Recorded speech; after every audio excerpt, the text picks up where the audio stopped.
कहा जाता है कि किसी देश में एक राजा और एक रानी थे। राजा की 7 राजकुमारियां पुत्रियां थीं। उन 7 से छोटा एक राजकुमार पैदा हुआ। राजा युद्ध में गए और युद्ध में हार गए। जब वे लौटे तो उनके लिए शाही भोजन तैयार नहीं था। वहां पहुंचकर उन्होंने रानी से पूछा, तुमने मेरे लिए शाही भोजन क्यों नहीं तैयार किया? तब रानी ने कहा, मैं आपके बच्चों का पालन पोषण नहीं कर सकता और आपके लिए शाही भोजन भी नहीं बना सकता। राजा ने पूछा, क्यों? राजकुमारियों ने क्या किया है? रानी ने उत्तर दिया, वे नदी पर जाते हैं और वहां स्नान करने के बाद वापस आते हैं और अपने सिर पर तेल मलते हैं और अपने बालों में कंघी करते हैं, भोजन तैयार करने में मेरी सहायता करने के बजाय। इस कारण राजा ने अगले दिन 7 राजकुमारियों का सिर काटने का निर्णय लिया। रानी ने चावल की एक पोटली पकाकर उन 7 को देते हुए कहा, तुम जहां चाहो वहां चले जाओ, वरना राजा कल तुम्हारा सिर काट देगा। इसके बाद वे नदी की ओर चले गए और वहां बैठकर चावल का बंडल खाने के बाद वे 7 चले गए। आगे बढ़ते हुए वे एक राक्षसी के घर पहुंचे। जब वे वहां पहुंचे तो राक्षसी घर पर नहीं थी। 7 व्यक्तियों ने उस स्त्री राक्षसी से विश्राम के लिए स्थान मांगा और उसे प्राप्त कर लिया। तब सबसे छोटी राजकुमारी ने कहा,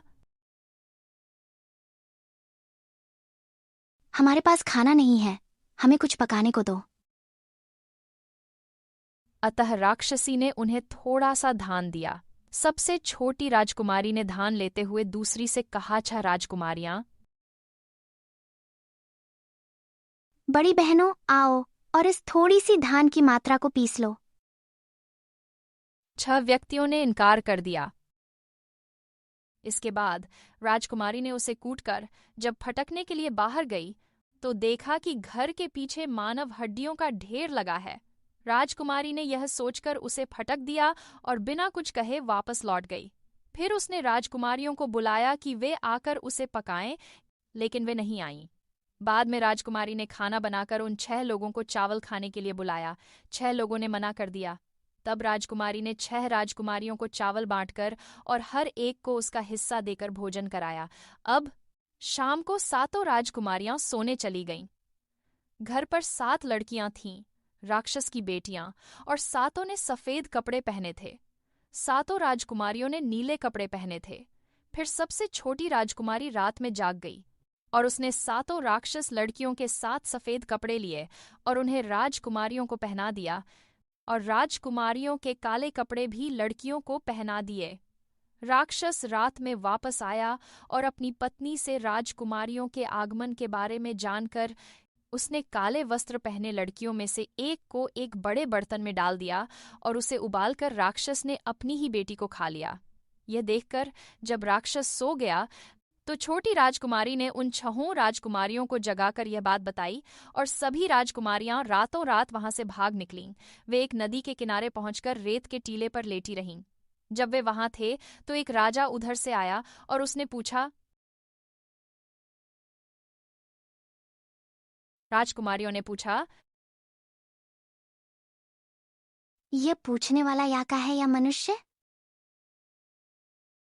राजा ने उत्तर दिया, वास्तव में यह एक मनुष्य ही है जो पूछता है, कोई याका नहीं।